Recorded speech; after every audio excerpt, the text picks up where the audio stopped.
and I'm a direct primary care doctor, and this is pretty fun to see people who are interested in DPC, because we don't usually get to see that very often.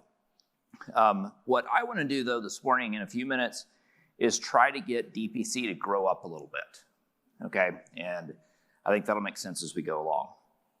So a couple disclosures. I own a DPC clinic, and so I'm very biased in favor of DPC. And we have physical clinics in Missouri, and we've got virtual DPC clinics in, it was 36 states, I think it's 42 states now.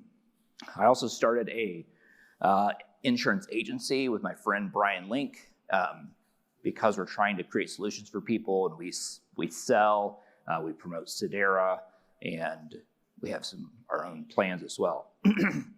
And then we just started, Brian and I and a couple other friends started a company called Renovation Healthcare, which is designed to kind of bring all these pieces together, okay? So full disclosure, I'm completely biased. I love this stuff, and that's why I'm up here talking about it. My wife would also want me to say that I overgeneralize everything, and so if I say healthcare is terrible, it actually means healthcare is often terrible, and so kind of take it with a grain of salt, okay?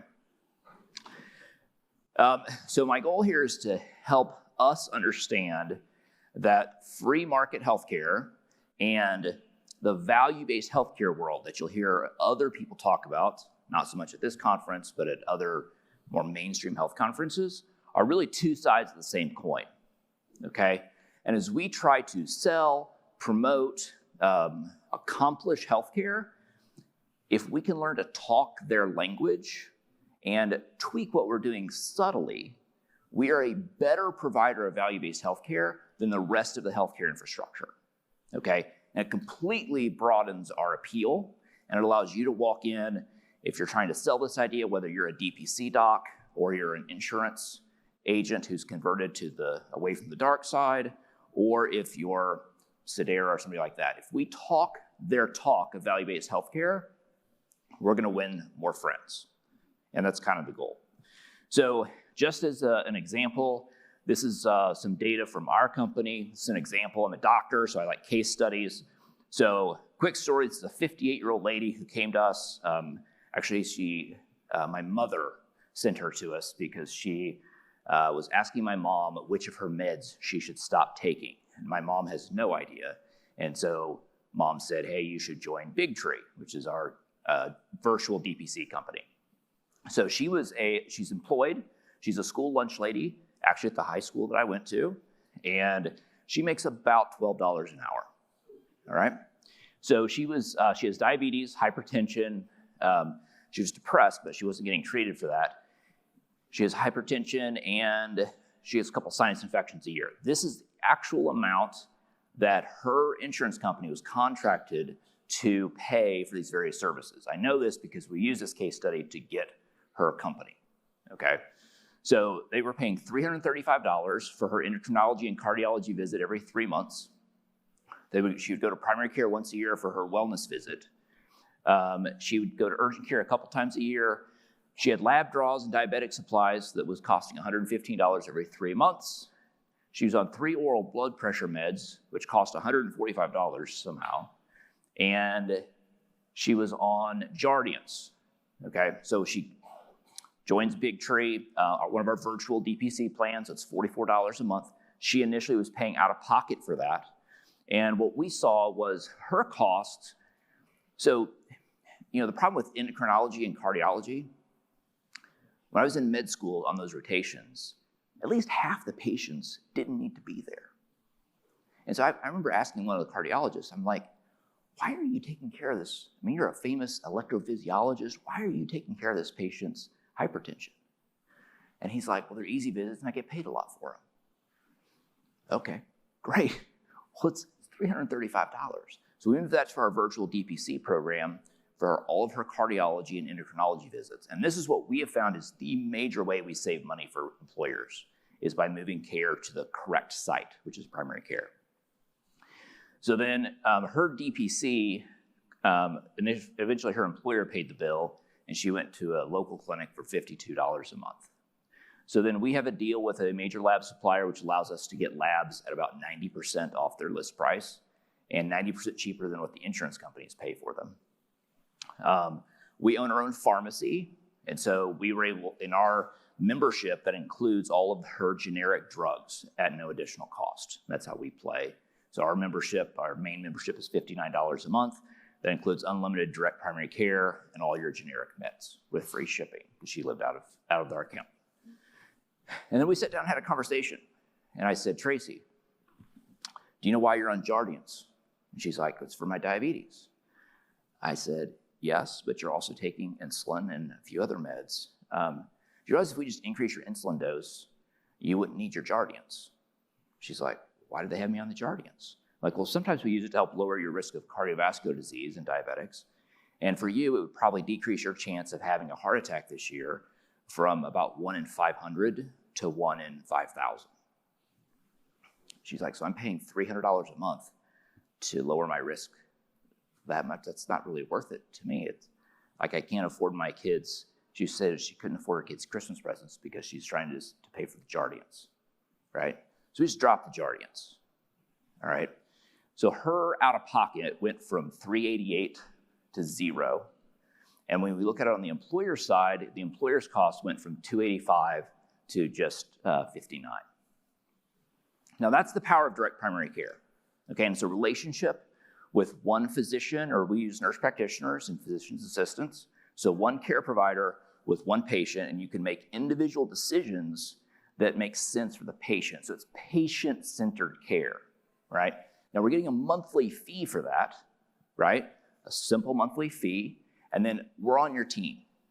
So I often say to employers, do you want me on your team for $59 a month, or do you want me on the other team? Because I'm very good at billing and coding, and I will kill you if you want me to do billing and coding. I spent a lot of money in my previous life getting really good at turning 99213s to 99214s, and I'm smart. I will kill you, all right? So you can just pay me $59 a month, and my creativity goes on helping your patients get better care for cheaper. So what I really think the key to DPC is it's just a mechanism, okay? And this is the grow-up time for DPC. All DPC is, guys, is a mechanism to align incentives between the people who need care and the people who are paying for care and the people who are giving the care. That's all it is, okay? Too often when I talk to my DPC friends, it's about making a better medical practice for them. And it is. It's a way better medical practice. The way we talk at Big Tree is we're not in this to make a better practice for me. We're here to give solutions to patients. Okay, and that creates subtle differences in how you play the game. And so we have DPCs that I know, it's very clear that they're setting up a practice around themselves, right? So they don't take calls after hours. They don't allow text messaging, whereas we're doing this for the patient. And so, yeah, we message us 24/7. You need to get in today, we'll see you today. So, all right, so that's DPC. Ready? Okay, now, I'm gonna flip your brains. How many of you guys have seen this slide before? So that's awful. All right, you guys should feel ashamed. Just kidding. So this is the HCP LAN, which is the think tank that came out of the ACA. Okay, and this is their framework for advanced payment models. So if you want to talk outside the free market healthcare world, this is how those guys think about how healthcare should evolve. All right, now they have 4 levels. Level 1 is regular fee-for-service healthcare. Level 2 is fee-for-service with links to quality. So I'm a pediatrician, so if you give more kids their vaccines, more kids are up to date, you get a bonus check, which I know how to game, so don't do that. Category 3 are mechanisms with shared savings. So this is where most people play, right? Some sort of shared savings, potentially shared risk. But then the holy grail, the place where everybody wants to go, is this level 4, all right? Which is population-based payments. Population-based payments are the best way to align the incentives of all the people on the team. Now, why is no one doing population-based payments? There are a few people out there doing it, but almost no one does it. It's because they're all built on that fee-for-service architecture, right? You try and get them to do a population-based payment and they freak out. And so we can't get brokers, we can't get TPAs, we can't get employers to think in a way that actually gets them better healthcare because they're locked into this fee-for-service architecture. All right? So this is like the guys, the think tanks that decide what healthcare should look like in the future. This is their model, okay? And this is also from their work. So the current state, you've got a huge number of people in category 1, a few people in category 2 and 3, and what they want to see happen in the future is an evolution where nobody's fee-for-service and they push more and more people over to that category 4. But nobody knows how to do it. Nobody knows how to take that large health system and convert them from their fee-for-service world that they know to something that they don't know how to do. Well, guess what? We know how to do it, right? We weren't built on a fee-for-service architecture. And we as DPC, we as Oklahoma Surgery Center, we as the people in this room, we actually know how to play the game that they don't know how to play. But so often we're talking in terms of free market healthcare, which I love, okay? But they're talking a different talk. We're actually saying the same thing in different languages. So what I'm trying to do here today is get you to flip the way you talk about this, all right? And that's the innovation. So sorry about innovation. The innovation is do what you're doing. Just talk in their language. See what I'm saying? So when you look, if you read that whole paper, Category 4A includes condition-specific population-based payments. And the examples they have on this slide are PMPM payments for specialty services like oncology or mental health. If you actually read the paper, it includes PMPM services for primary care. Well, that's DPC, right? As long as DPC plays patient-centric, that's us. That's how we know how to play. Now, so what happens then is, if you have a health plan, let's say you're an employer with 1,000 patients and you've seen the light, right? You've taken the red pill as you've been here this week. How do I put this into play? You can completely flip your health plan to a level 4 population-based program just by using DPC. You drop DPC in and instantly you're level 4. If you go to your local health system and try and get them to play ball with you, they're going to be like, well, is this a 992 and 3 or is this a 992 and 4? And did you put the correct modifier on that to get paid correctly, right? And again, if that's how you want me to play, I'm creative and I will beat you. Otherwise, you can just pay me a monthly fee and you get all of our creativity on your team. So what's that look like? When you're paying for visits, I upcode, all right? I'm good at it. We learned in my practice that if you ask the parent if the child was in daycare, you could automatically bill a 992 and 4 instead of a 992 and 3. Okay, it didn't matter if they said yes or no.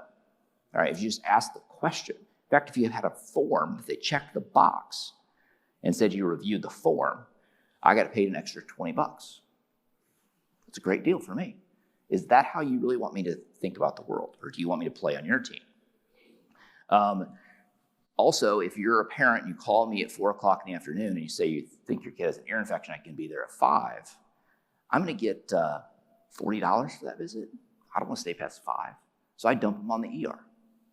Now, if it's a DPC relationship and I'm trying to keep you happy, then I'm going to stay, right? Because I know if I don't see that patient, you're going to tell your employer and you guys are going to dump me. So, yeah. When I was in med school, I never got this. They said, you need to tell your patients they can only address one problem per visit. That was actually taught in my medical school, all right? Why? Right? Because you have to go fast. So when I was a general pediatrician, I'd see usually about 42 patients a day. On a good day, we could get into the low 50s, all right? And I'm also seeing patients at the hospital, right, ahead of that. So I'm basically working from 9 to 5, do the math. That's very fast. I don't have time to address so we have all these systems in place to bring you back for more visits. Why not? I get paid for those visits. So we want you to come in as often as possible. Whereas in a DPC, you're paying for a relationship, not a visit. And then if I need to solve some of those problems over text message, if I need to solve on video, if I need to solve them wherever, we can just do whatever's appropriate. All right, so one of the issues we always come up with, so this is the objections time. All right, Wheeler, makes sense, but I need to see metrics. I want you to be able to feed me some spreadsheet. And this is usually a broker talking. All right, first of all, again, I can make up whatever spreadsheet you want and make it look pretty. So that doesn't actually do anything. And usually what they want to see is something like a process metric. 84% of diabetics had an A1C done in the last 6 months. All right, now, if you go back to that HCP land, they talk about this on how you provide accountability to people like me. The lowest level is a process metric. Did you get a test done?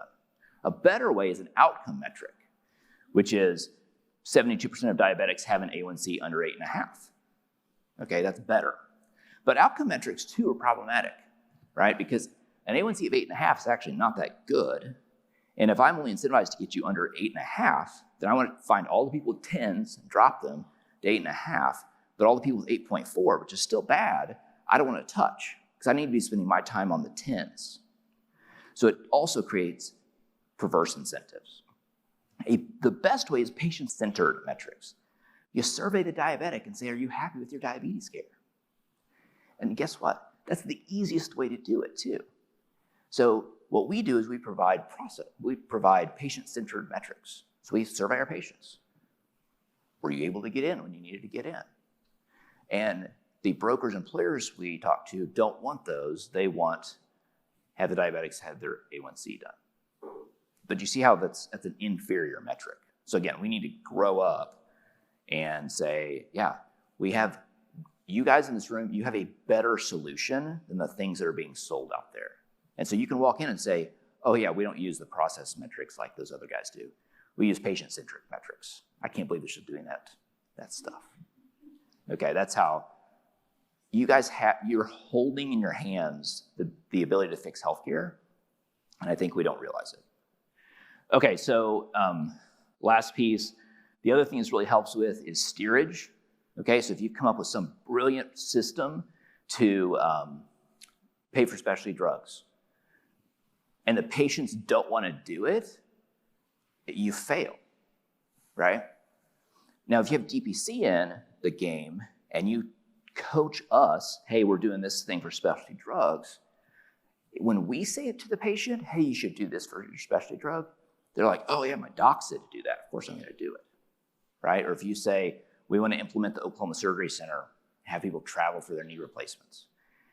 If the broker and the HR person tells the person that, they're gonna be like, I don't know. If I tell them that, it works. That's not fair, it's not necessarily smart, but it's the way the world works, and we can help you get steerage better.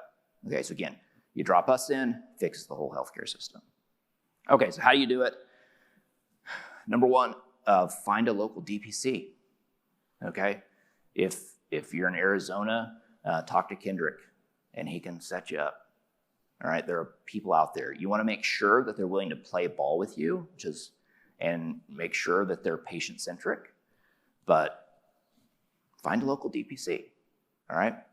Now, of course, I'm big tree, so I'm going to promote myself. They're the corporate DPCs. I'm going to talk about us and not my competitors. There are others like us, of course, too, that you have a group of 400 in Toledo? Yeah, I can have you a clinic there in 2 months. Let's do it. All right, who are willing to scale. And that's kind of our thing, is we're willing to scale DPC. There's virtual DPC.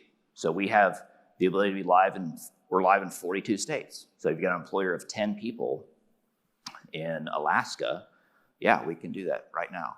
I've got a provider in Alaska who can take care of them.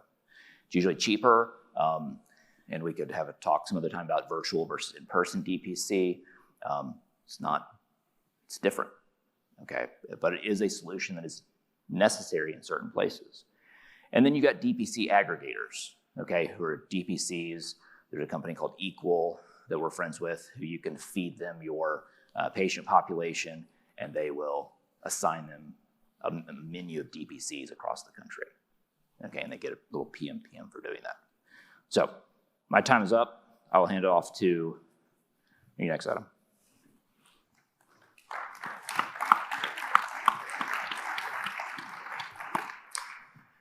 Thank you, Adam. And this is the first I've seen of free beer at the booth. So I don't know why you held that back till Saturday morning, but it's there. We got tickets.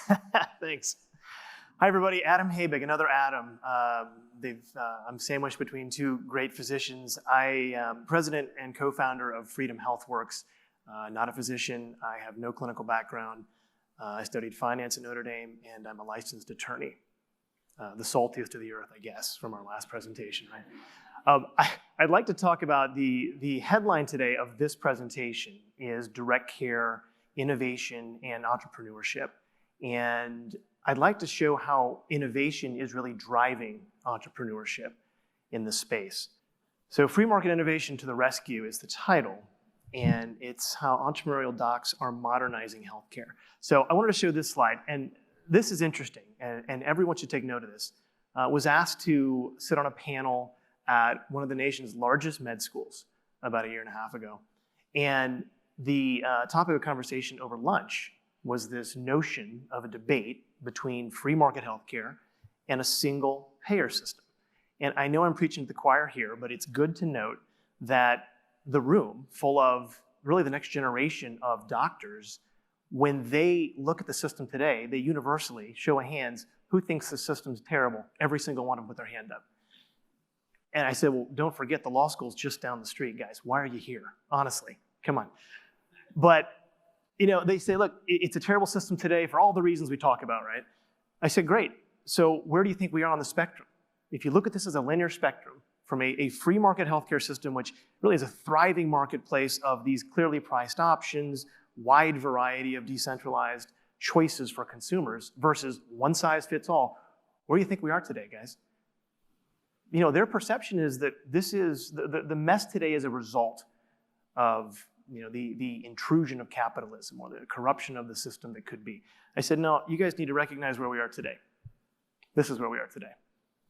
You're one notch away from this single payer system. So if you love the way it's going, by all means, let's keep going that direction, right? Kind of an eye-opener for them.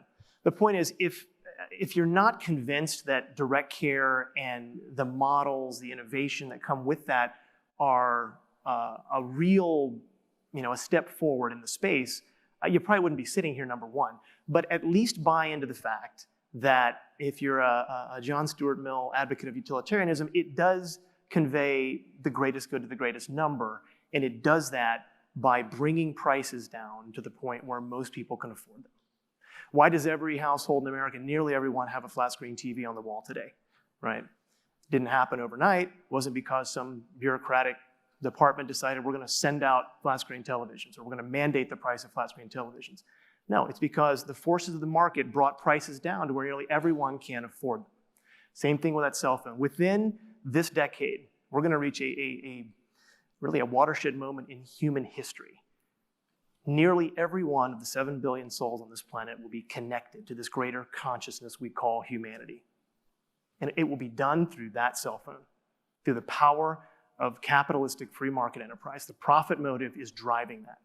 It's incredible, the power. So again, if you're not a real advocate of direct care or you're not familiar with it, know this, that at least you should be embracing the idea that solutions and alternatives and choices are good. And so that's what we're going to talk about today. How we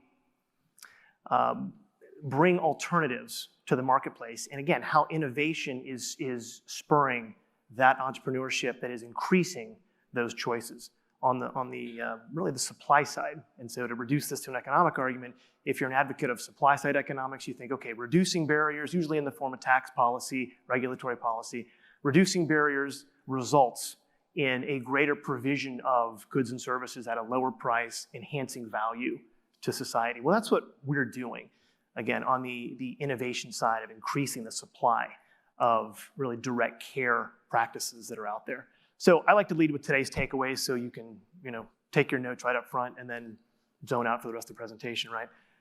Know what we're doing here. Let's be honest with what healthcare really is, what medical care really is, okay? It's a consumer service business. It's been called a lot of things. fundamental right, this, that. It's a consumer service business. Let's just confront that right up front, okay? That's what it is. To succeed, look no further than other successful consumer industries, right? Look outside healthcare to see what it's going to take to really revolutionize this industry that's been stagnant in many ways. It's been insulated from the market forces that have completely revolutionized the way you're going to get a ride back to the airport today. We talked about Uber yesterday.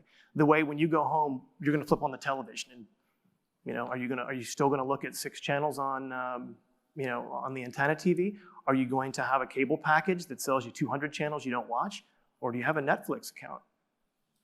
That's the power. It's a consumer service business. You got to look at what consumers want. We heard this yesterday from some of the speakers. Second takeaway, direct-to-consumer care delivers higher value at a lower cost to consumers. Bingo, zero, end of story. We just heard that. We're going to hear more about it. There's no debate there. Innovative business platforms are helping independent physician entrepreneurs thrive in direct care. That's the innovation that is launching entrepreneurs into the space, increasing the supply of these critical services. And in the end, a higher value free market system is emerging as an alternative, right? Featuring lower prices, increased access, and better quality. So those are the takeaways. We're going to see those again at the end. So if you didn't get them down, we'll come back to them. Again, let's be honest with what we are and what we're not. Healthcare is a consumer service business. It is. What drives success in a consumer service business? These things we've heard about. Pricing clarity and recurring revenue in many states. The convenience of on-demand services. Being fully focused on core deliverables. Do one thing, do it well. What are we omitting? Successful consumer service businesses omit these things. They go direct. They cut out the third-party payment. No hidden charges, no surprise bills, right? You get that Uber to the airport today, you know exactly what you're paying before you book it. Bingo. No waiting. It's all about convenience, right? Consumers are busy, they value convenience. And no misalignment of interest. We've heard about that too. So many times in medical care and healthcare, there is this crazy misalignment of interest, right? You've got to be right in lockstep with your consumer to succeed. So here's what the free market demands, right? Consumers in a healthcare sense, in medical care sense, demand care to be on demand. They desire the advice, the advocacy, the medical guidance from a trusted expert for a clear price. Sounds simple, sounds self-evident, right? The cool part about this is, not only is this what consumers want, it's the way that doctors, and I'm speaking as an attorney from doctors, so this is the way doctors want to practice as well. Unshackled from what we call practice by billing code, right?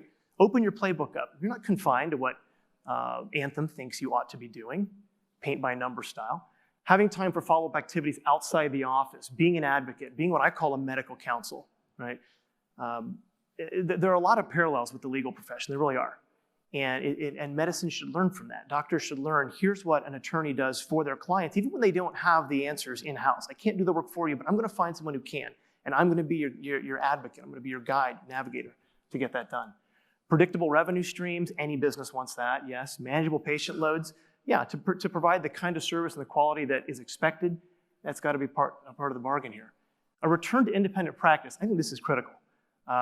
We're big advocates of this at Freedom HealthWorks. The whole thing started because Chris and I watched our parents, both primary care docs, 35 plus years, wrestling with early retirement because they just couldn't pedal any faster on the hamster wheel, right? We said, there's gotta be a better way. Just detach the things that are poisoning this profession and leave the rest, leave the pieces you enjoy. That's the wellspring of what we're doing now, Freedom HealthWorks, right? Give doctors the ability to be independent again, to thrive, to have their dream practice. Let us take care of all the objections that get in the way. And then a complete alignment of interest. So if this is so great, this is the fundamental question we'll address right here today in the next 10 minutes. If it's so great, consumers love it, doctors love it, why the sluggish adoption? Why are we stuck in this bell curve distribution with, again, just the early adopters that have embraced this model? Where are the rest of the doctors? Come on, guys, there should be our herd running this direction, right? The problem is risk. Any small business, any business involves risk. And in this particular business, there are 3 distinct types we've identified. There's launch and conversion risk. I don't know how to do this. Where do I start? Is it legal? questions we get all the time. There's business operational risk. Great, I'm in business, my shingle's hanging. How do I run a business? It's not easy. And third is economic risk. What if nobody shows up? Every business wrestles with those components, especially number 3. So the result is it takes a real innovator to want to embrace that challenge and move. And God love them, they're in this room, they're on this stage, right? It happens. Absolutely, all the respect. Question is, how do we get the rest of them? How do we get into that early majority and that late majority of docs, right? How do we get into their part of this curve? Well, we need that innovation I talked about that defrays the risk for these doctors and shows a path to success. So here's the solution that we've come up with. You mitigate these 3 points of risk. You start with a choreographed, guided, and low-stress launch sequence, right? Somebody comes to us and says, hey, I did this, I looked at it on my own. It was gonna take me 3 years and $350,000 to launch this small practice. We go, that's a significant hurdle, understood. Understood. What if you could do it for 10% of that cost in 3 months? You wanna go? Full service operational support. Any small business needs this. Medical practice especially needs this because you're gonna be focused, again, fully focusing expertise and talent on the task at hand, saving that life, improving that life in front of you, right? Outsource the rest. Every business does it, we do it ourselves. If you focus on the core few, you outsource the rest, you're gonna be in better shape. Capital funding. Capital is the lifeblood of any business, right? This gets in the way of a lot of physicians that want to move to this model. A marketing platform. Again, this question, what if nobody shows up, right? A diverse array of sources of patients, of customers really, that will drive the revenue growth in this practice. Expansion and succession assistance. Some of you have come up and talked to us, hey, I've had great success in this model. We're blowing up. I need help bringing on a partner. Or I'm looking to retire. I want to realize that terminal value in my business like somebody in another industry would realize, part of the gig. And then inclusion in a community of like-minded independent doctors. Again, you're not on an island. No business is an island ever, right? You're part of a community of docs. That's critical to your success and not feeling like you're isolated. So I'm gonna go through these pretty quickly. We call it our Freedom Doc platform. In a little more detail, each of these 6 steps, launching your dream practice. This can be a bewildering path. It's not always the same path. Like I said, many of the doctors who have experienced success, who've made this transition on their own, and look, we don't care how you get there, docs, just a note of aside. If you're a DIY proponent and you can get there on your own, great, go. We're trying to bring the rest of the docs along that perhaps aren't that intrepid to see that that's something they want to do. But any way you can get there, go. But we say, look, follow this well-choreographed launch sequence. We've taken best practices. We avoid missteps. This full service operational support really begins before day 1, but it's all about, hey, how do I run my business somewhat on autopilot in the background while I'm doing what I do, right? Which is helping patients. Number 3 is capital for launch expenses, overhead, physician income. How many times we hear a doc saying, I don't want to do this. I'm nervous because I don't want to take out a 3rd mortgage and live on ramen for the next 3 years, right? It doesn't have to be that way. That's not how it has to be in business world, right? But capital is the lifeblood. So we've sourced some capital partners and we're looking at launching really our own capital platform later this year that will provide tailored capital to help alleviate that concern with docs. Predictable revenue growth from a proven marketing platform, right? This is it. This is customer acquisition in any business, no matter what you're selling. How are you going to bring revenue into the practice on a predictable metric? So we've heard a lot from employers, and we've heard a lot of large employers, small employers sourcing. That's great. We love it. Really, it's an all-above solution. Don't forget just recruiting, though, from your local community. A lot of consumers want this. And really, when you fill your panel out, you're going to want to see that you've got a multitude of sources for your patients, so no one particular account walks away and suddenly you're completely empty again, right? So 5 and 6 are important. Assistance with expansion and succession planning. Yeah, this is something you hope to worry about someday, right? Right? When you filled your panel, now I'm going to bring on a partner. These are great problems to have, as we say. But nonetheless, they need to be considered. Any business, if you're successful at some point, you'll reach this level where, it's time to grow, or it's time to get out, and it's time to realize some value for your hard work over the years in building something with value. And 6, security and inclusion in a widespread, mutually supportive community. This community already exists. The FMMA is such a community, right? This is really speaking to physicians who are now, they've become independent again, and perhaps there are elements of being part of a hospital group or part of a larger medical group that they miss. Just trading notes with other docs in the coffee room, right, in the lounge. This replicates that in a way and allows them to still trade notes, trade information, and have that camaraderie. So those are the 6 elements, and what this will do in our theory, I suppose, is that I mentioned alternatives, and this could very well be the future of what we see. No crystal ball, but you've got this traditional insurance-driven system we all know and love today, right? Doctors must serve the people who sign their paychecks, like we all do, and insurance is the primary currency used to purchase care. I think it's the wrong currency in many, many cases because it leads to these barriers that arise. Unknown pricing, narrow networks, inconvenient access. What if right next to it there was this alternative system that emerged? And it is emerging, we know this. I mean, we've been talking about it all weekend, right? It's emerging now. But there's a time in the not too distant future when this end-to-end system sits right next to the system we have today.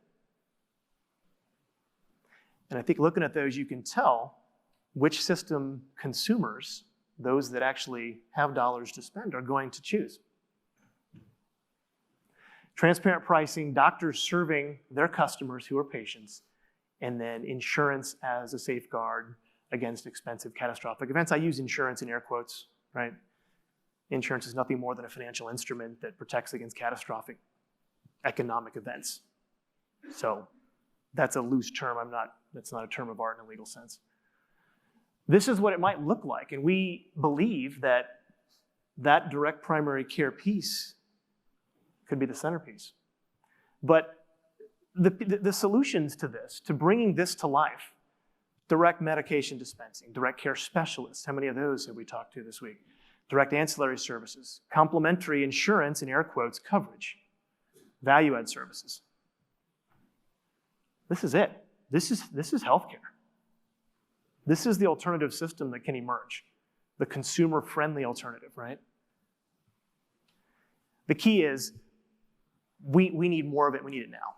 And that's I guess the punchline from this, right, is how do we get this, increase that supply, right, in the direct care space of the physicians, of all stripes. We talk about primary care a lot. It certainly has expanded beyond primary care. It's really this entire ecosystem right here.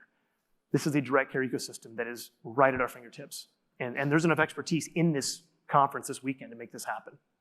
It's going to come true. This is a map of the freedom, we call them freedom docs, the folks we work with across different specialties, a lot of primary care, but also others. And this just is an illustration. It's becoming a reality. As these map dots continue to fill in, it becomes more real. Last thing I'll say, we'll revisit those takeaways. Remember that healthcare, medical care is a consumer service business, whether you like it or not. It is. It should borrow those tactics, those strategies that succeed in other businesses to succeed. In that realm, direct-to-consumer care, we've talked about it. It delivers higher value at a lower cost to consumers. There are innovative business platforms that are emerging to help independent physician entrepreneurs thrive again. And that's not easy. Like I said, when you look at just the mindset of that class of third-year medical students that I described in that luncheon, a lot of them don't even know this is available. They need to be red-pilled, all right? And then lastly, this is what can emerge. That diagram we just showed, this is what is emerging, and it's this kind of innovation, this kind of entrepreneurship, doctors taking their profession back into their own hands that's going to make it happen.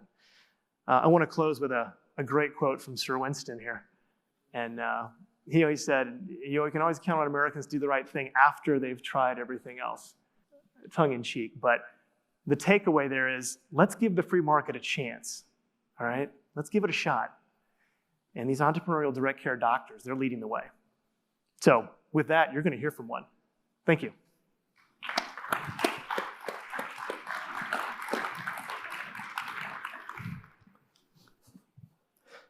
Good morning.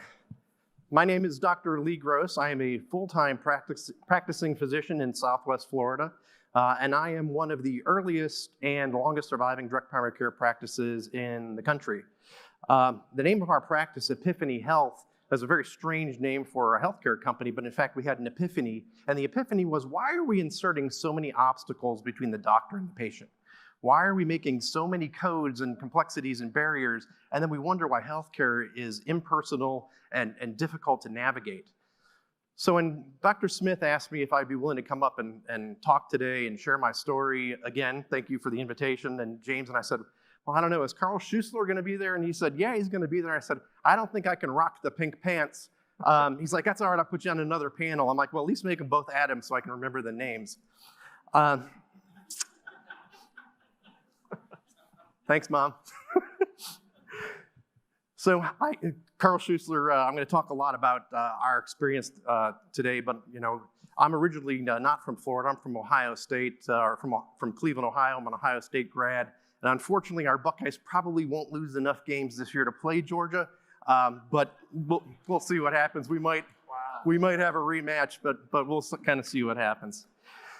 So, I'm going to go back about 7 years where Florida is trying to figure out our problem with our healthcare crisis. And they reached out, the governor launched a commission, a hospital and healthcare pricing commission, and they invited Dr. Keith Smith to come and testify. And he flew from Oklahoma to Florida, and he gave a compelling testimony. He said, but you don't need to call a guy from Oklahoma to talk about free market healthcare reforms. There's a guy right up the road that's already doing this stuff. He's like, you got to contact Dr. Gross.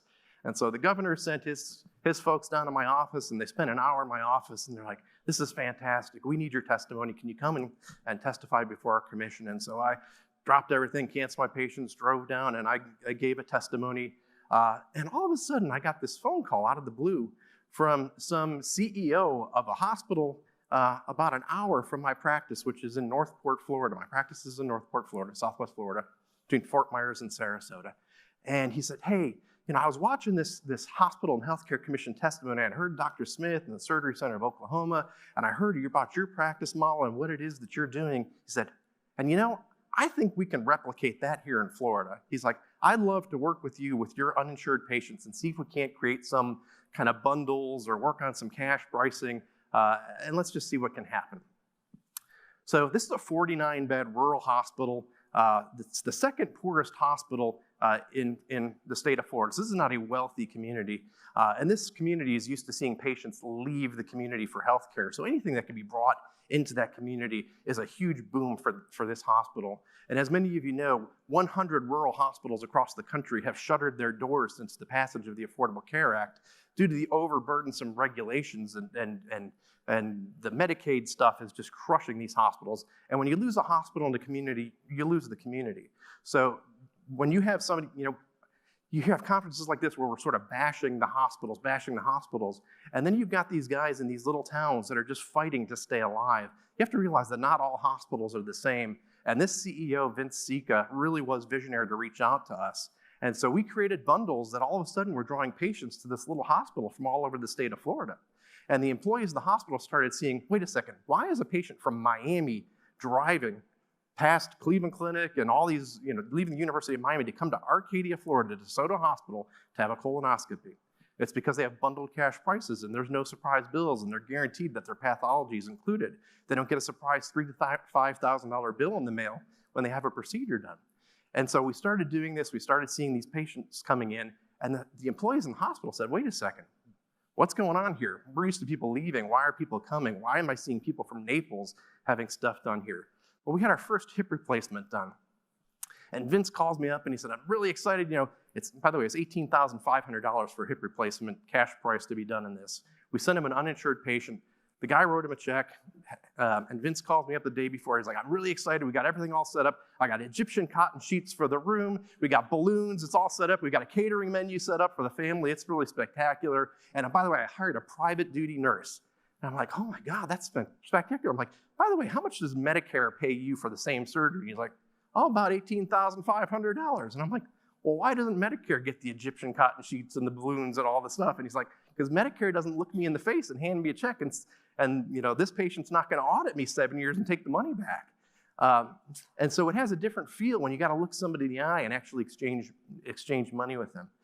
So after a while of experience with them, I said, Vince, I've been to enough of these things. I've heard and drink enough of the Kool-Aid. I said, why can't we do this with your employee health plan? You're leaving so much money. They were a self-funded health plan, but they were self-funded on a commercial TPA platform. Not mentioning any names, we'll just use letters like UMR. Don't want to say names, but so they were a 338-member plan, self-funded, and so we tried to work with them to restructure things, and we brought in one Carl Schuessler to kind of work with how we might restructure this plan. And I'm going to go through, we talked about the hows and the whys of direct primary care, but if we're not really full of crap, we should be able to prove that what we're saying is true. So I'm here today to kind of show you some of our data at some of this experience now. We're about 3 years into this program, and we'll see where the granular level, where the rubber meets the road, how direct primary care really can make a difference in one of the poorest counties in the state of Florida with an employee health population. So we sat down with Carl, we sat down with the C-suite team of the hospital, we sat down with the stop-loss carriers, and we spent an entire day in a room building the health plan brick by brick and deciding how we were going to structure this thing. And Carl looks at me and he says, yeah, I'm going to need you to submit me some data. And I was like, oh, hell no. Well, that's what I got away from. I'm not going to start submitting you data. And he's like, no, I need some stuff. I'm like, I'll tell you what, I'm going to submit you one claim. And the claim's going to be, I touched that patient and that's it. And I'm going to give you a code as to why, what I saw him for. So we can do some research and data collection and find out what exactly was happening in this population. But the neat thing that Carl did was he said, okay, we're not just going to pick their doctor for them. They can choose DPC, non-DPC. It's their choice. If they go to non-DPC, they can choose their doctor. They don't have to change anything, standard copays, deductibles, or they can go DPC. But we want to create this plan that steers them to be making better choices for themselves and financially for the plan. And so they gave a 20% discount if the employees chose the direct primary care plan. That was built into it. And the incentive for me was they said, hey, Dr. Gross, if you and your team order any tests, your prior authorization consists of Dr. Gross wants the test. That's it. That's the prior authorization is. The direct primary care ordered the MRI, we're paying for the MRI. Direct primary care ordered the referral, we're paying for the referral. That's the process. So I have no paperwork, no authorizations, nothing whatsoever to deal with these patients. And so he built quite honestly, a really good mousetrap. And this is Carl talking to the employees as we're rolling it out. We spent an entire day, my team and his team spent the entire day explaining this plan to all the employees. So fast forward now, we are now 2.5 years into this. So this data here, I want to focus mostly on, let's see if I can do this here without killing myself. I want to focus on that column here on outpatient. This is a relatively small health plan. So small, one admission to the hospital can really skew data, and one patient on an expensive drug can really skew pharmacy stuff. So, but the vast majority of the stuff happened in the outpatient world. This is the total plan costs. If you see that gray bar, that's the national benchmarks for costs. You see the green bar, that's 2018. The blue bar is 2019 in costs, and this is per member per month. And so you can see both years, the total plan outperformed the national benchmarks. That's DPC and non-DPC combined. If you look at the non-DPC side, again, solely focusing on that outpatient category there, the outpatient side there, you can see, again, meeting or exceeding the national benchmarks on that. But if you look at the DPC side, you're going to see where we're actually starting to drive most of the cost savings for this plan. So you can see benchmark, too much coffee this morning, 2018 and 2019. So we actually did better in year number, 2019, 2020. We did better in year number 2 than we did in year number 1, and both years outperformed the national benchmarks for this population. But so a couple things you're going to see here in this data is we had a before and an after. So you had the UMR product, and then you had the independent TPA fair cost health plan with the DPC in there. And then you have the DPC versus the non-DPC. So we have a before and after and a control and comparison group in here. So if we look at the DPC versus the non-DPC here on the cost side, this is per member per month. You can see on that top line here that the plan on the DPC side spent $263 per member per month, and on the non-DPC, $507. The DPC saved 48%. That was paid by the plan. Total out-of-pocket costs by the patient at the time of service. So that's co-pays, co-insurance, deductibles, everything out of pocket. We saw 45% savings in favor of the direct primary care practice. Now we say, okay, that's great. Direct primary care gives you excellent access. You can get in with your doctor when you call. You can do telemedicine with your doctor. We have unlimited visits, no co-pays. There's no barriers. We should be able to show that we reduced emergency room visits and specialty visits, right? How about a 52% reduction in emergency room visits? How about a 60% reduction in specialty spend by the plan?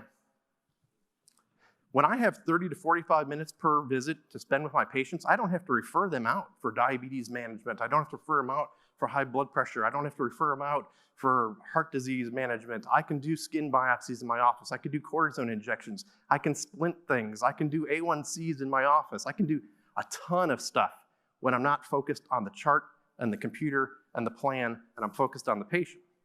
So all of my time is dedicated to patient care. So now I funnel all that in, and you should be able to see it. And we're actually now starting to see it. So this, again, almost a 60% reduction in specialty spend. But the interesting thing is that you would think, okay, now we're front loading the primary care, and if we're spending all this money in investment in primary care, you should see a bigger spend on the primary care side. Actually, we saw a 25% lower spend on the primary care side per touch. So I'm going to take this back to Vince and ask for a raise in year number. Actually, we did just get a 3-year contract extension with the hospital, so I think we're doing a pretty good job there. But you look at those numbers, you say, yeah, but that's fine. You guys probably just had a much healthier population. Clearly, you're just skimming the cream off the crop. All the sick people, clearly with cancer and heart disease, they were staying with their other doctors because they didn't want to switch in the middle of complicated care. Turns out the DPC actually had 21% more chronic disease than the non-DPC group. We had a 20% more disease in our population that we were managing than the non-DPC side, yet we still had, and you can see that was largely driven by metabolic disorders, hypertension, metabolic disorders, high cholesterol, diabetes, but we had almost 3 times the amount of heart disease than the benchmarks. And when I'm showing you these numbers here, that green bar is the national benchmark for what you'd expect to see in that population. And that blue bar is what we actually saw in our DPC population. So when that blue bar is longer than the green bar, we had more disease of that type within our managed population. So again, more metabolic diseases, that means higher risk for cardiovascular disease. And then you look down here again, almost triple the amount of cardiac disease. And you see cancer, like, well, if you had a couple cases of bad cancer in the non-DPC, that's going to skew the numbers. We actually had more than the national benchmarks of cancer within the DPC group. So we were definitely not cherry picking within this population. But when you deep dive down, you see, okay, we saw that the vast majority of chronic disease within our population was metabolic disorders, high blood pressure, diabetes. How did we manage those as a practice? Again, we keep a lot of that in-house, so we're not referring it out. Well, if you look here on that column there in the middle, that's the national benchmark for what it costs to manage these conditions, and this is what our actual costs were to manage these conditions. So where the national benchmark was $4 to manage per member per month diabetes, we did it for 72 cents. So we're managing diabetes for 82% less than the national averages. We're managing endocrine and metabolic disorders for almost 80% less than the national benchmarks. Heart disease managing for less than 50% of the national benchmarks. You remember what happened in 2020 and still in 2021? We had this little thing called COVID, infectious diseases. These data are from 2020. I can tell you 2019 numbers look similar. But when you have an infectious disease pandemic that's spreading across the country, it's sure nice if you can manage it for $1.22 per member than $8.81 per member. That's an 86% savings in management of infectious diseases in one of the worst infectious disease crises we've seen in our country in 100 years. Dermatology, we can do biopsies within our office. We don't have to send anybody down to get everything sprayed off and biopsied and come back in 6 weeks. We'll go do it again, come back, we'll do Mohs, we'll take this. We manage our dermatology for 65 cents per member per month compared to the national benchmarks of $4.15 per month. It's an 84% reduction from the national benchmarks. So one of the neat things about this hospital is the way this plan was structured is since the hospital provides all these services already, since the hospital already employs their radiology and the imaging centers, they already have people on staff, they already have a lab, the hospital has incentives to try to get people to have services done within that lab. So the way that the plan design is if you get stuff done in the hospital as an employee of the hospital, there's zero copays, zero deductible, it costs you nothing. You get an MRI, it costs you nothing. You get a CAT scan, it costs you nothing. You get blood work, it costs you nothing. And if you go access primary care, it costs you nothing. So there's some incentives then to try to steer the patients into the hospital to get care because the interval costs for them to treat these patients is very little. And you can see here now comparing DPC versus non-DPC. I showed you the money that was spent, but what you can see here is that 85% on the DPC side, 85 cents of every dollar spent by the plan was spent to the hospital. 85 cents of every dollar this plan spent went from its right pocket to its left pocket. That number was 48% in the non-DPC group. So we were able to steer patients because we understood the plan. We understood how things worked. We weren't trying to send people down the street to my buddy, my friend, I know a guy, this guy I golfed with. So now we look at the results and you say, okay, but did the patients like it? Well, we almost had a 30% year-over-year growth in the DPC. This is a small community. These are healthcare providers. They can scrutinize how healthcare is delivered, I promise you that. And if they think they're getting taken advantage of, or they don't think they're getting good care, they're gonna tell their friends, they're gonna tell the community, and we had almost a 30% year-over-year growth in this. That 20% reduction in premiums that we're seeing on that first year to sort of push or drive the decisions to get them into the DPC, there was zero premium increase in year number 2. So for 20 years, the head of human resources in that hospital would go back to their employees every year and say, our insurance rates went up 15%, and we're gonna take 80%, 20% of that's gonna get passed on to you, and how much of that increase is getting passed on to your employees? 2 years in a row, they didn't have to say that one time to their employees for the first time in 20 years. When we sat down in that room and Carl and the team designed that plan, the stop-loss carrier people were sitting in that room and they're like, you know what, the DPC is the glue that holds this thing together. Because when you talk about zero deductible, zero copays, they're like, holy cow, how in the heck are we gonna control this? And it's gonna be the Wild West of spending. And then they saw that DPC and they're like, oh, that makes sense. We're not gonna have a run on emergency room visits and all this other stuff because we have somebody there that's gonna really manage the care of these patients. And they came in and they gave an initial discount in year number 1 because of the DPC side. And because of the claims history in year number 1, they gave a discount in year number 2. That's the second time in the history of this company that they ever issued a discount on a stop loss in year number 2 because of our excellent claims history. So you might see a little dispute if you look at some public stuff on this number here. I've chosen a conservative number here. So if you look at the 2018 spend by this plan, now this is when they were with UMR, self-funded UMR. The plan spent about $2 million. This is, by the way, these numbers are from the public reporting. This is a public hospital, taxpayer funded. This comes right off of the tax reporting from the hospitals. Public reports, anybody can go to their website and see this information. This is not smoke and mirrors. $2 million in 2018. In 2019, $1.1 million, a savings of $818,000 or a 41.3% reduction in health plan spend.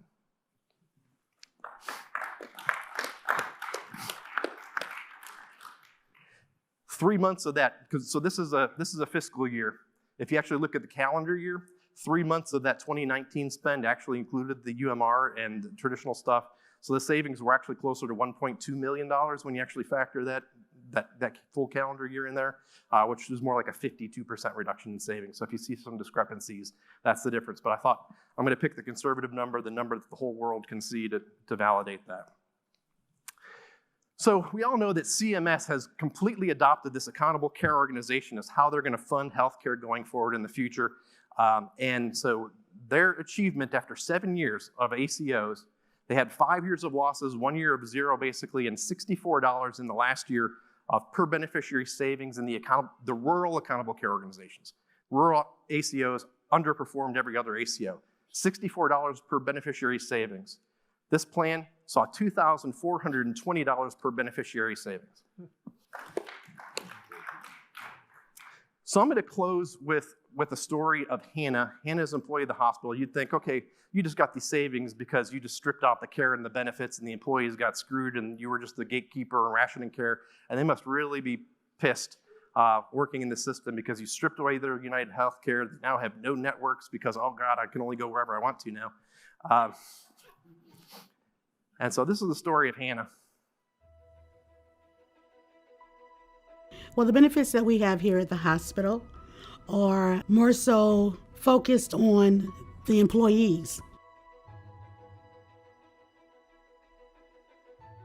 The latter part of August, I had a concern regarding my neck, and I went in to see my primary care. Listened to my concerns, and he recommended certain protocols. It was my choice of what I wanted to do. You would think with the specialist, the appointments are so far out. Within maybe 3 weeks from seeing my primary care, having my test done, getting my results, finding out that I need to have a biopsy done. Biopsy comes back, positive for cancer on the left side, and a week later, I was headed into surgery. As of today, all is well.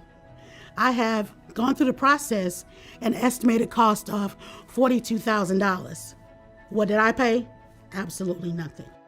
So before, I was paying all that money on my premium, and I never used the plan because I was reluctant. Because if I have this copay, I'm gonna have this deductible. We don't have those issues. Every concern I've had since day one of this plan, I have addressed and have taken care of this year. And I've paid absolutely nothing out of pocket. And we deserve that. I know I do.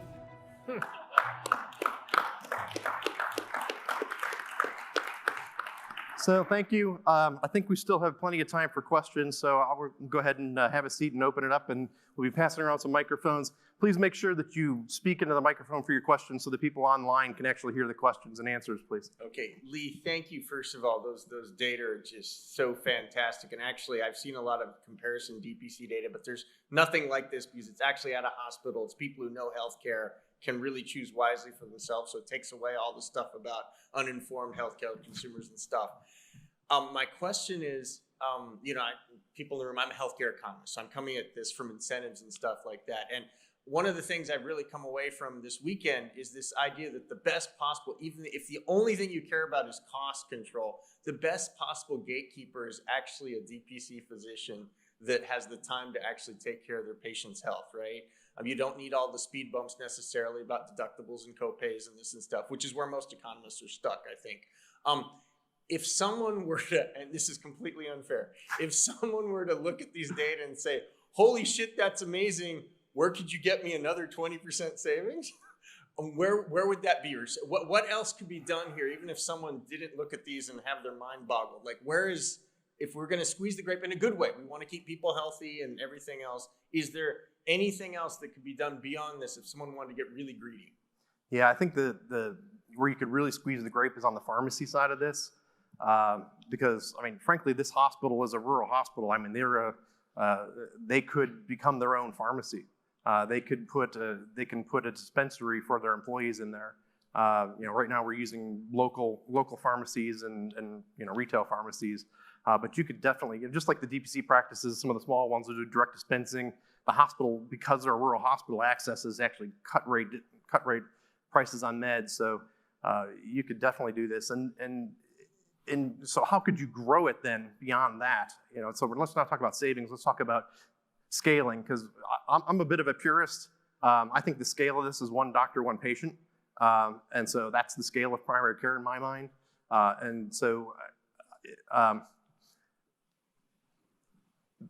one of the great things with this community is if we're trying to keep the healthcare dollars local, we should be able to extrapolate this and say, okay, let's go ahead and replicate this with the county, the school board, the police department, the fire department.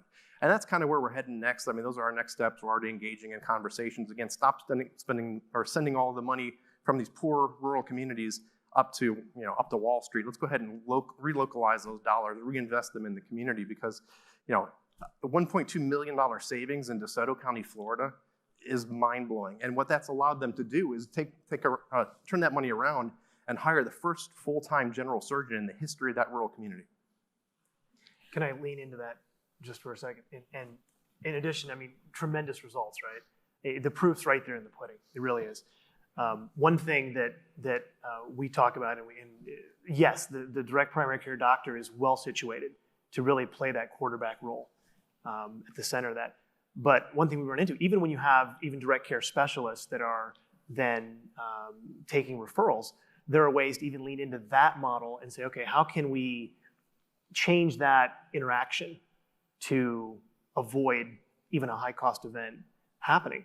And so we've talked with, for instance, orthopedics who are willing to provide a very low cost consult at the behest of the direct primary care doctor on behalf of a patient.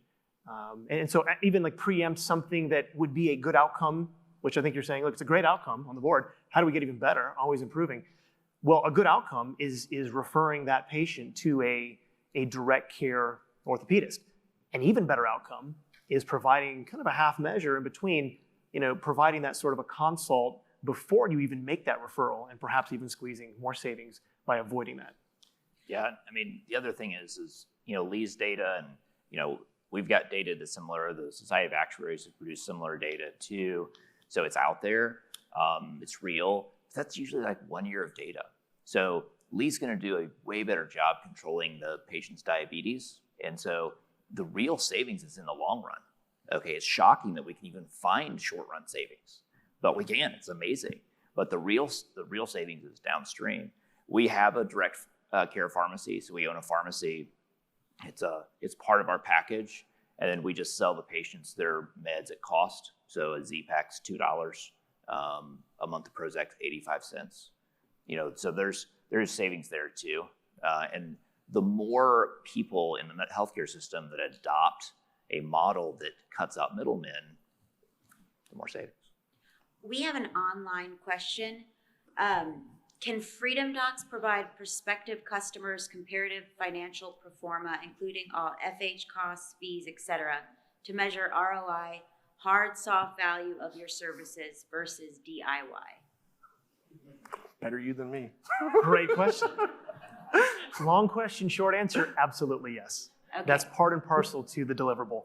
Any business, you should never step into a business and commit yourself, time, money, resources, put that strain on yourself and your family unless you have a clear path to success. And that involves pre-scripting the entire financial startup of the business and then your run rate to the point you reach break even and then you finally fill your panel. Absolutely, yes.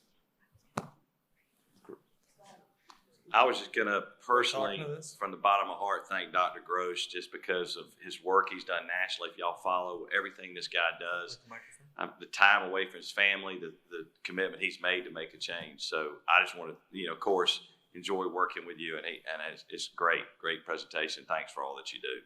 Thanks, Carl. Yeah. There's a question in the back there.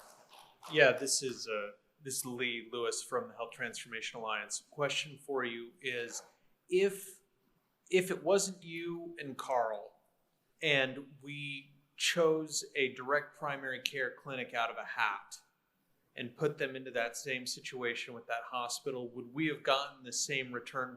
Would the return be basically identical, or is there something different and special that you are doing that is delivering outsized results? Yeah, I think you'd still see the savings. They may not be quite so dramatic. One of the questions I get a lot is, okay, well, that's just capitation.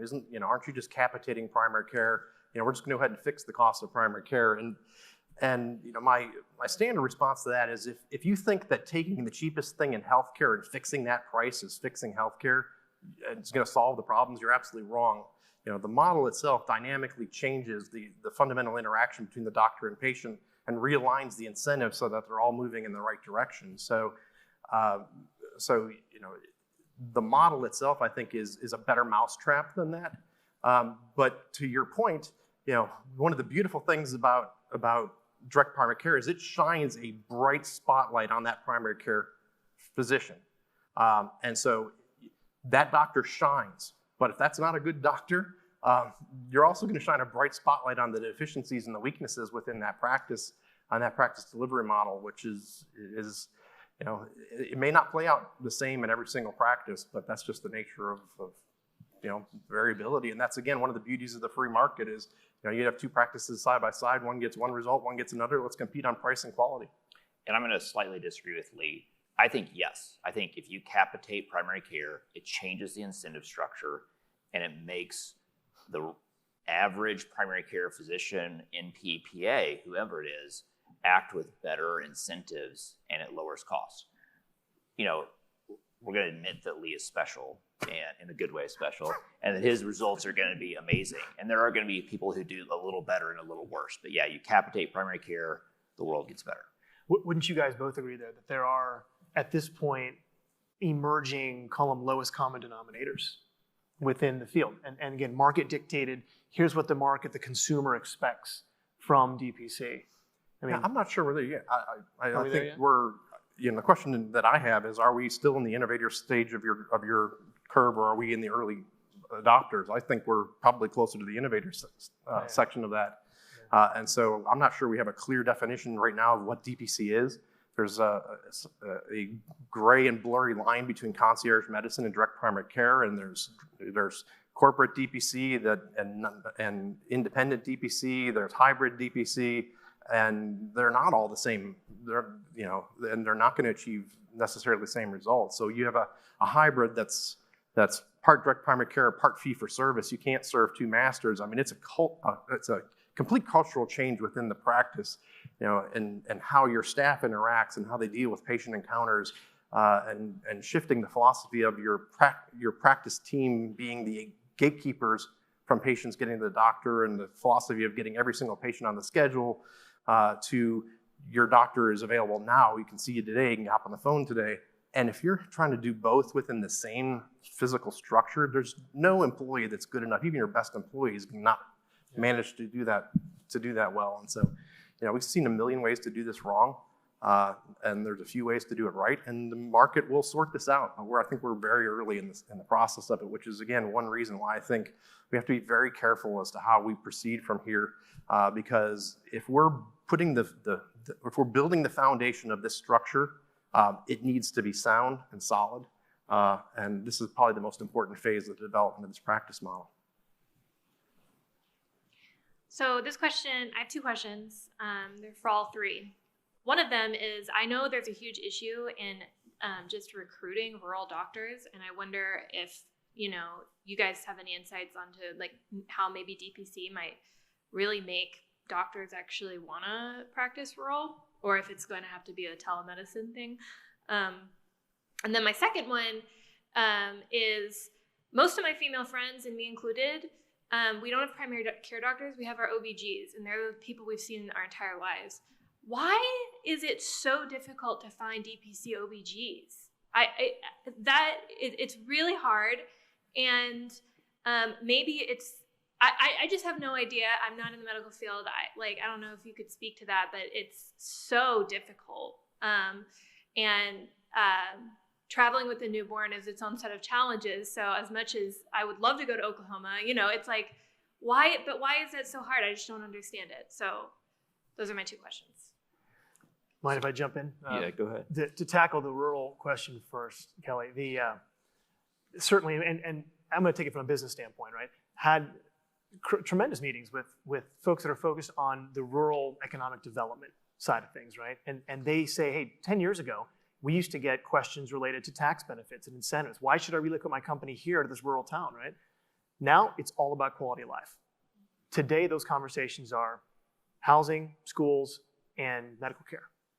So there's a tremendous need, and there's a drive to bring medical professionals back to these communities. I think the cool answer and why we were having that conversation is that many times people think that these smaller markets just cannot support freestanding doctors and hospitals and clinics, right? What DPC does is it actually shrinks your patient panel to the point where you can not only survive, but thrive in smaller markets. And some of the most successful practices that we've seen are not in the major metropolitan areas because there's a lot of different choices there for consumers. You go to a small town and there's nothing in the way of choice. So everybody wants to go to that particular clinic that fires up, right? The other part of it being that it's a much leaner model, lower overhead. That's why it can thrive on a smaller customer base. So I think it is a mechanism by which rural health can be rejuvenated.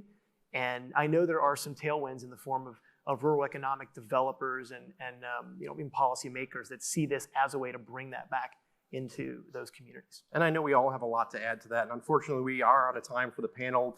I know these folks will stick around and answer questions. I'm here all night tonight, not leaving until tomorrow morning. So if anyone's around and wants to talk, I'm happy to entertain questions. You guys are awesome. Thanks. It's been a pleasure to work with you. Thanks. Thank you.